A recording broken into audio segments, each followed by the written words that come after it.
I remember it like it was yesterday, although it's been over half a century. It was April 23, 1968, and I was a student at Columbia University in New York City.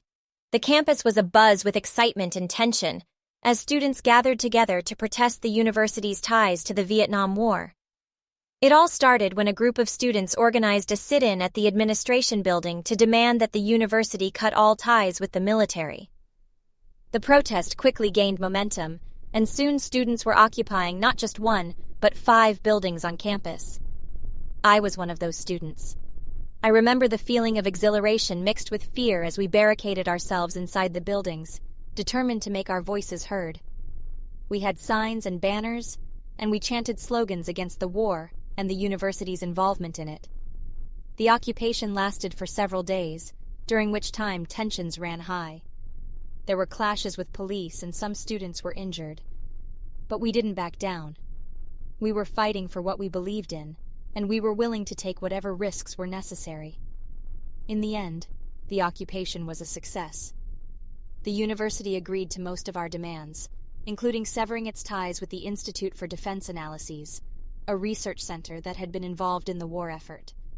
It was a victory for the anti-war movement, and it showed that students had the power to effect change.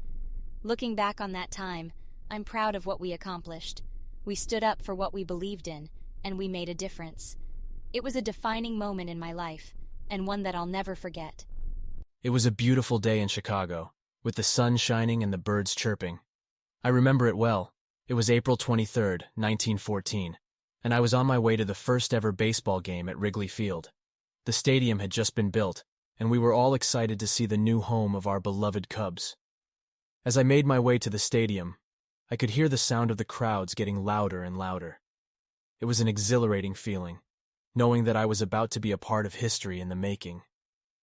I walked up to the gate and presented my ticket, and I remember feeling a sense of pride as I walked through the gates and into the stadium. The seats were packed with fans, all cheering and shouting as the Cubs took to the field.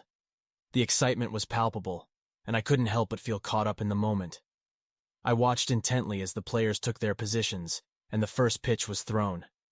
The Cubs were playing against the Chicago Federals, a team that would later be known as the Chicago Whales. The game was intense, with both teams giving it their all. The players were skilled and determined, and it was a joy to watch them play. The crowd was on their feet for most of the game, cheering and shouting as each play unfolded. In the end, the Cubs emerged victorious with a score of 6-2. Pitcher Ed Reulbach was the hero of the day, striking out 12 batters and giving up only 6 hits. The game had been a success, and it was clear that Wrigley Field would be the new home of baseball in Chicago.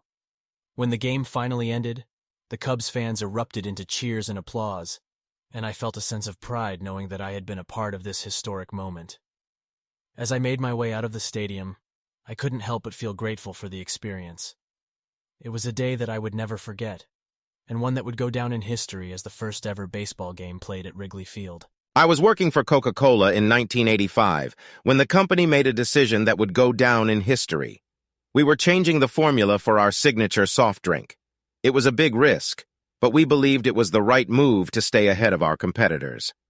We worked tirelessly on the new formula, conducting taste tests and surveys to make sure it was just right. And when we finally unveiled New Coke on April 23, 1985, we were confident that consumers would love it. But we were wrong. The reaction was immediate and overwhelmingly negative. Customers were outraged that we had changed the beloved formula, and sales of the new drink were dismal. It was a disaster. I remember the feeling of shock and disappointment that swept through the company. We had put so much time and effort into the new formula, and now it seemed like it had all been for nothing. But we weren't ready to give up. We knew that we had to act fast to regain the trust of our customers. So just 3 months after the launch of New Coke, we reintroduced the original formula as Coca-Cola Classic. It was a risky move, but it paid off. Customers were thrilled to have their favorite drink back, and sales of Coca-Cola Classic soared. It was a humbling lesson for us as a company, and a reminder that sometimes the tried and true really is the best. Looking back on it now, it's hard to believe that it all happened so many years ago. But the lessons we learned from the New Coke fiasco have stayed with me throughout my career. It taught me the importance of listening to your customers and never underestimating the power of brand loyalty.